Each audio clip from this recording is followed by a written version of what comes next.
Welcome to the AI Hustle Podcast, the podcast where we break down the latest in AI news, tools, and interview experts helping you hustle and do more using AI.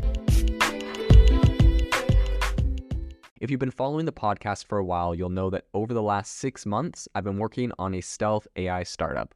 Of the hundreds of projects I've covered, this is the one that I believe has the greatest potential. So today I'm excited to announce AIBox. AIBox is a no-code AI app building platform paired with the App Store for AI that lets you monetize your AI tools. The platform lets you build apps by linking together AI models like ChatGPT, Midjourney, and 11 Labs. Eventually will integrate with software like Gmail, Trello, and Salesforce, so you can use AI to automate every function in your organization. To get notified when we launch and be one of the first to build on the platform, you can join the waitlist at aibox.ai. The link is in the show notes. We are currently raising a seed round of funding. If you're an investor that is focused on disruptive tech, I'd love to tell you more about the platform. You can reach out to me at jaden@aibox.ai. I'll leave that email in the show notes. Since the launch of ChatGPT, there have been a number of different predictions. People have been saying this is going to wipe out massive industries, this is going to take over tons of jobs. And to this point, we haven't really seen a lot of these ramifications. However, just recently, some news has broken that is bringing us a little bit closer to this whole situation that people have been concerned about. So we're going to talk about that today, and we're going to talk about some of its implications and what we think is going to happen to the labor market. So the news out of Bloomberg is that IBM decided to halt hiring for about 7,800 jobs that they had open. And they said that they're halting hiring for these 7,800 jobs that could be replaced by AI. So the CEO of IBM said that he believes roughly 30% of their back-end roles can be replaced in the next 5 years by ChatGPT and different AI tools. And so because of this, they're being really thoughtful with who they're hiring, how they're hiring, and if they need to even hire someone for that role. He said that roles in human resources and non-customer facing jobs are going to be the ones that are impacted the most, essentially.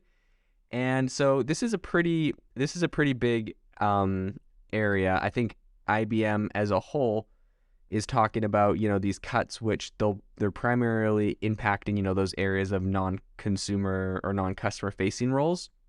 And he said that all in all, that's a division that accounts for around 26,000 workers at the company. So it is interesting to think too, right? Like if this is the way they're going right now, with AI kind of in its infancy, like where does this go? They might be chopping 7,800 jobs right now, but there's 26,000 jobs that are currently there. How many of those will eventually all just be automated in the future? And, he also talks about easily, he said he could see 30% getting replaced by AI. But I mean, what are the odds that as this thing gets better, it gets more automated, you need less humans to run it? What are the odds that climbs? I think more something like 90% of these jobs could be getting replaced by AI and just having a very small number of humans that are managing them. Now, I know that sounds like a pessimistic take on the whole thing. And there definitely are some concerns along with all of this. And there's also some questions of, this isn't something super uncommon. There's always these technological advancements, and innovation always causes disruption, and different jobs become not needed anymore, roles become eliminated. But it's interesting because I think one of the big controversies right now with AI isn't just the fact that, there's this new disruption that's eliminating jobs. I mean, honestly, that just happens. And, is it hard for people that was their job before? Of course. Do we have empathy for them? Of course. That is, very difficult. But, these things happen. There's no stopping them really. And so I think that is just what it is. And that's been like that for a long time. Now, the bigger criticism with AI right now that people are complaining about is just the pace. I think we can all agree that the pace of this AI that has been rolled out in recent years is just astonishingly fast in recent months, right? Always, every single new day, there's an update that is coming through on AI. And I think that's what a lot of people are criticizing. We see people like Elon Musk call for a 6-month ban. But then, of course, he's going to launch his own AI tool. So that ban would have definitely helped him out to catch up. I don't really know if, there is any stopping it because inevitably whether we institute a 6-month ban through litigation or through laws or whatever. Other countries aren't going to listen to it. So I don't really know if that's a very effective method. In any case, it's definitely an open debate that people are having right now. So it'll be interesting to see where that goes. Now, with all that being said, IBM employs about 260,000 people. And earlier, it cut about 1.5% of its workforce. So I do believe that there is going to be a pretty significant cut in jobs coming in the future. And I think what's interesting, too, is a lot of people are talking about like, oh, ChatGPT or AI is going to be taking jobs and whatnot in the future. I think beyond just taking jobs, I think it has a very real impact on a lot of businesses that might not just be like the roles. So an example of that is that recently the CEO of Chegg, so Chegg is like a homework helping company, and they recently came out and said that since, ChatGPT has been out there, people are a lot less likely to pay their $15 a month for their kind of homework helpers. I remember in college, Chegg, you would search the answer to like a quiz question, and there's always like a Chegg response, but if you clicked on it, it was behind a paywall, so like you can never actually see it. And they wanted people to pay so you could see like for quiz prep and for, I think it would had like essay examples and all sorts of like homework help. In any case, you had to pay for it. And when ChatGPT first came out, they said that they didn't see a significant change in their new user subscriptions. So that was all good. Their stock kept plugging along. But then in March, apparently, they said they have noticed a real downturn in new users. And they believe it's because everyone is just using ChatGPT to write their essays and answer questions about everything. And so they're not really that needed. So when this happened, the CEO just talked about this recently, and their stock plummeted about 42%, which is a pretty massive crash in a stock price. And, this is, the CEO that's pretty open right now talking about this. All CEOs, all companies are going to have to be pretty honest about this in the future.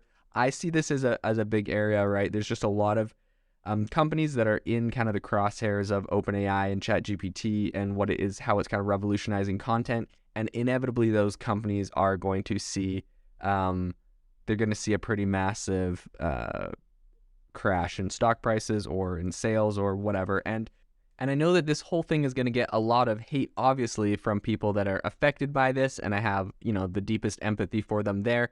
That being said, though, technological innovation always does come around. And if there's a way to do things faster and cheaper, usually that overall helps the global standard of living as we're able to buy more things, create more things. And so while this is rough and this is definitely going to be a big time of transition, I think we're going to see two camps set up. There's going to be the people that are resisting the change and trying to slow it down. There's going to be people that are embracing it and trying to run forward with it. At the end of the day, there's probably a good balance between the two things, but the thing that I think is certain is that there is no stopping, this innovation and this advancement in AI. And the disruption that it's having, there is no stopping. It's going to happen inevitably. So people can try to slow it down or push it off or whatever they try to do through laws or other things, right? Like Italy just banning it for different reasons. But inevitably, it's happening. It's moving forward. The technology's there. And so I think at this point, people just need to learn how to embrace it, use it in your current role at your current company, use it, find out how this thing makes you better at whatever you do and how you can harness it.